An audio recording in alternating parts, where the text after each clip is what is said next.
জননেতা জনাব তারেক রহমান আমাদের মাননীয় প্রধানমন্ত্রী করাপশনে জিরো টলারেন্স, কোনো দলীয় ছাড় বা কোনো ছাড় কাউকে দেওয়া হবে।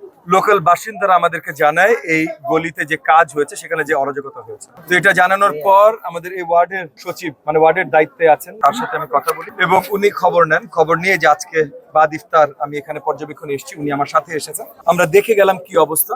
উনি ইতিমধ্যে ইঞ্জিনিয়ারিং অফিসে কথা বলেছেন, আমি ওনাকে দায়িত্ব দিয়েছি, উনি যদি ওনার কথা যদি না শুনে তাহলে কালকে আমি নিজেই ডাকবো। ওনাকে দায়িত্ব দিয়েছি যে আগামীকাল ইঞ্জিনিয়ারিং অফিস থেকে মানে zone 5 Dhaka city corporation zone 5 যে ইঞ্জিনিয়ারিং অফিস থেকে প্রতিনিধি যেন কালকে এসে আমার সাথে দেখা করেন, উনি থাকবেন সাথে, আমরা তাদেরকে নিয়ে বসবো। প্রথমত জানতে চাইবো যে এখানকার ইন্সপেকশন পাস হয়েছে নাকি কন্ট্রাক্টরের এই কাজ। যদি ইন্সপেকশন পাস হয়ে থাকে তাহলে যেই অধীনস্থ মন্ত্রণালয়ের দায়িত্ব সেই সব জায়গায় সেই ইঞ্জিনিয়ার গুলোর বিরুদ্ধে শক্ত কমপ্লেইন চলে যাবে, সেটার ব্যবস্থা আমরা নিব। এবং একই সাথে যদি এখানে ইন্সপেকশন পাস না হয়ে থাকে তাহলে ওই কন্ট্রাক্টরের কোনো পেমেন্ট হবে না ফুল কাজ সঠিকভাবে না হওয়া পর্যন্ত। এবং ওই কন্ট্রাক্টরের রিসেন্ট পাস যত কাজ আছে, কারেন্ট হাতে যত কাজ আছে, এই সবকিছু আলাদা করে আমরা প্রেশার দিব, রিভিউ করব। এক্সাম্পল সেট করাটা গুরুত্বপূর্ণ। এক নম্বর হলো মোহাম্মদপুর এত বড়ও না যে নতুন কোনো রাস্তা হলে সংসদ সদস্য হিসেবে মানে জনপ্রতিনিধি হিসেবে আমি যে ভিজিট করতে পারি না, বা এত বড় না যে ওয়ার্ডের। এখন থেকে স্পাইসি ক্রিস্পি পটাটা প্রাণ পটাটা একটি স্বনির্ভর বিস্কুট।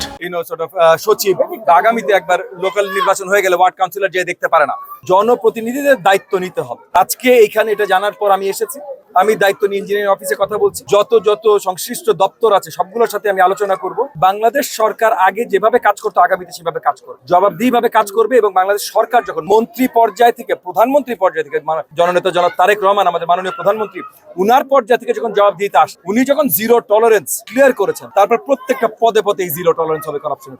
এইরকম করাপ্ট ভাবে টাকা নিয়ে যাবে, রাস্তা করে যাবে, এটা আগামী বাংলাদেশে আর হবে না, আমরা হইতে দিব ইনশাআল্লাহ। এইটার ব্যবস্থা যত শীঘ্রই সম্ভব আমরা নিব এবং শক্ত ব্যবস্থা নিব।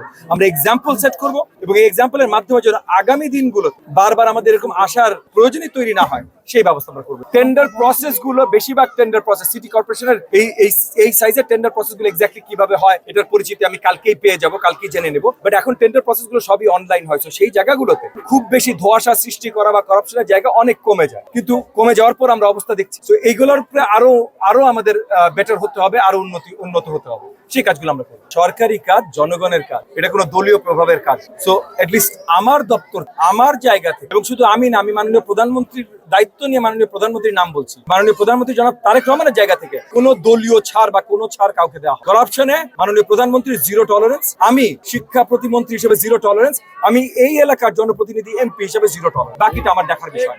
আমি বিশ্বাস করি জনাব তারেক রহমানের নেতৃত্বে বাংলাদেশে এইগুলো হবে না ইনশাআল্লাহ। আমরা